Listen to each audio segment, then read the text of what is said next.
قیامت تک کوئی بھی یہ سند یہ دلیل نہیں پیش کر سکے گا۔ 1 کروڑ روپے کا چیلنج ہے میرا،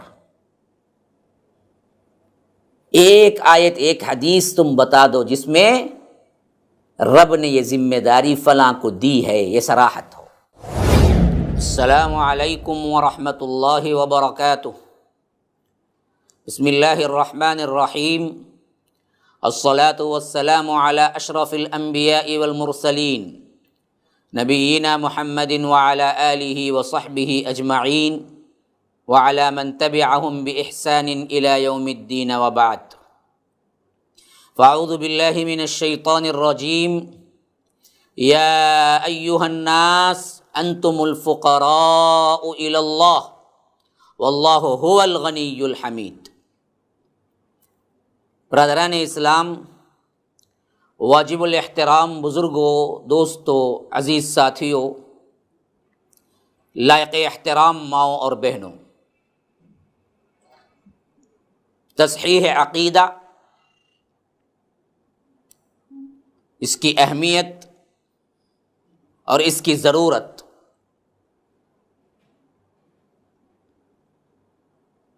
اس کے تناظر میں العقیدۃ الاسلامیہ کا یہ سلسلہ MSLA لائف ٹی وی کے ذریعے جاری و ساری ہے۔ جو سلسلہ دروس آپ کے سامنے گزشتہ 2-3 ایپیسوڈ میں پیش کیے جا رہے ہیں، اس میں وہ خاص الفاظ یا وہ خاص عقیدے جس سے سارا ایمان برباد ہو جاتا ہے اور جس سے شرک ایک مومن کے اندر داخل ہو جاتا ہے، اور جس کو آج امت بہت ہی عام سمجھتی ہے بلکہ اسے توحید سمجھتی ہے، ان الفاظ اور ان اعتقادات کو میں پیش کرنے کی کوشش کر رہا ہوں کہ یہ کتنے بڑے اور خطرناک ترین عقیدے ہیں جس کے ذریعے سوائے جہنم کے اور کوئی چیز نہیں مل سکتی، اور اس عقیدے کو کس طرح علماء سو، بددیانت لوگ، ایمان کے ڈاکو، شیطانی ذہنیت رکھنے والے امت مسلمہ میں کس طرح واضح عقیدہ ہونے کے باوجود اس میں ملاوٹ کی اور دھوکہ دیا، ان دھوکے بازیوں کو میں قرآن اور حدیث کی روشنی میں آپ کے سامنے رکھ رہا ہوں کہ ان لوگوں نے کس طرح قرآن میں لفظی اور معنوی تحریف کی اور کس طرح لوگوں کو اس شرک میں پھیلانے اور اس شرک کو ماننے کے لیے راہیں فراہم کی۔ بات چل رہی تھی مشکل کشا کی، جس میں نے ثابت کیا کہ اللہ کے رسول صلی اللہ علیہ وسلم بھی مشکل کشا نہیں ہے تو پھر کوئی اور ہو ہی نہیں سکتا۔ اب رب اپنے سلسلے میں کس حیثیت سے بیان کر رہا ہے کہ میں کون ہوں، اس کا اختیار کیا ہے؟ جن جن کو تم پوچھتے ہو یا جن جن کو تم سمجھتے ہو یہ ہماری مصیبتیں ٹال دیں گے، یہ مشکل کشا ہیں، رب کیا کہہ رہا ہے؟ فرمایا سورہ فاطر سورہ نمبر 35 آیت نمبر 15، اے لوگو سنو، یا ایھا الناس انتم الفقراء الی اللہ، سب کے سب فقیر ہو اللہ تبارک و تعالی کے ہاں۔ کون مشکل کشا، کون حاجت روا؟ مخلوق۔ اللہ کہتا ہے کہ مخلوق سن لو، سب کے سب، ایھا الناس کہا، تمام لوگ سنو، پیر، مرید، ولی، نقشبندی، سہروردی، جتنے چاہے لمبے القابات لگا لو، اللہ کہتا ہے ایھا الناس سنو، انتم الفقراء الی اللہ، سب اللہ کے ہاں محتاج ہیں، فقیر ہیں، تم کیا دے سکتے؟ واللہ هو الغنی، اللہ ہے اصل غنی، الحمید، بے نیاز ہے، اللہ کو کوئی ضرورت نہیں ہے، ہاں سب کے سب محتاج، اللہ ہی بے نیاز ہے اور سب خوبیاں اسی کے پاس ہیں۔ یہ ترجمہ جو میں پیش کیا یہ بریلوی ذہنیت کے سب سے بڑے امام احمد رضا خان صاحب کا ترجمہ ہے، وہ خود بھی یہی لکھے ہیں اس آیت کے ترجمے میں، جا کے اٹھا کے پڑھ لو۔ اے لوگو تم سب اللہ کے محتاج اور اللہ ہی بے نیاز ہے، کیونکہ ترجمے میں تو کچھ نہیں کر سکتے تھے، تعویلات جو بھی کی ہیں فائدے کے نام سے یا فتاوے کے نام سے۔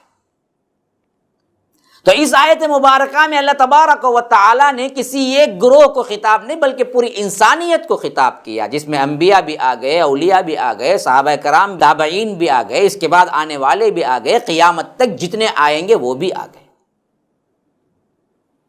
اسی طرح سورہ احزاب سورہ نمبر 33 آیت نمبر 17 فرمایا قل من ذا الذی یعصمکم من اللہ ان اراد بکم سوءا او اراد بکم رحمہ ولا یجدون لهم من دون اللہ ولیا ولا نصیرا۔ کہا آپ کہہ دیجئے اللہ کے رسول صلی اللہ علیہ وسلم، اگر اللہ تعالیٰ تمہیں کوئی برائی پہنچانا چاہے یا تم پر کوئی فضل کرنا چاہے تو کون ہے جو تمہیں بچا سکے سوائے اللہ کے، اور نہ اپنے لیے کوئی حمایتی پائیں گے نہ مددگار۔ غور کرنے کا مقام ہے جن بدبختوں نے انبیاء کے لیے ثابت کیا کہ وہ عطائی طور پر مشکل کشائی کرتے ہیں، تو سوال یہ پیدا ہوتا ہے کہ عطائی طور پر انبیاء مشکل حل کرنے کا اختیار رکھتے ہیں تو پھر مشکل اور پریشانی میں مشکل کو حل کیوں نہیں کیا؟ ہر مشکل میں رب العالمین کو کیوں پکارا؟ انبیاء و اولیاء کے عطائی مشکل کشا ہونے کی کوئی دلیل ہے تو ان آیات کے جتنے میں نے پیش کیے ہیں اس کے خلاف لاؤ کوئی ایک بھی، اللہ کے رسول ہیں یا علی ہیں تو لاؤ کوئی ایک سند۔ اور سوال یہ ہے کہ اللہ کے رسول صلی اللہ علیہ وسلم سے پہلے، حضرت علی کے پیدا ہونے سے پہلے جتنے مومن غیر مومن جن کی مشکلیں حل ہوئی، آسان ہوئی، کون کرتا تھا اس وقت جبکہ ابھی حضرت علی پیدا ہی نہیں ہوئے تھے؟ ان سے پہلے یہ ڈیوٹی کون کر رہا تھا؟ اس وقت تب اللہ تھا تو اب بھی اللہ ہی ہے۔ کیوں نہیں سمجھ کرتے؟ کیوں سمجھ سے کام نہیں لیتے؟ کیوں عقیدے کو برباد کرتے ہو؟ قیامت تک کوئی بھی یہ سند یہ دلیل نہیں پیش کر سکے گا۔ 1 کروڑ روپے کا چیلنج ہے میرا، ایک آیت ایک حدیث تم بتا دو جس میں رب نے یہ ذمہ داری فلاں کو دی ہے، یہ صراحت ہو کہ ہم نے فلاں نبی کو یا فلاں ولی کو مشکل کشا بنایا ہے۔ نہیں بنا سکو، قیامت تک نہیں لا سکو گے۔ جیسے رب نے کہا کہ اس قرآن کو تم اگر مانتے ہو انسانی کلام ہے تو اس قرآن جیسا کلام لے آؤ، پھر کہہ دیا کہ لم تفعلوا ولن تفعلوا فإن لم تفعلوا ولن تفعلوا فاتقوا النار التي وقودها الناس والحجارہ۔ یہ نہیں کر سکیں گے، ماضی میں بھی نہیں کر سکیں گے، نہیں کیا، مضارع کا صیغہ لا کر حال اور مستقبل میں بھی کہہ دیا کہ یہ ابھی بھی نہیں کر سکے اور نہ کر سکیں گے، ویسے ہی میں کہتا ہوں کہ قیامت تک یہ دلیل نہیں لا سکیں گے۔ تو انبیاء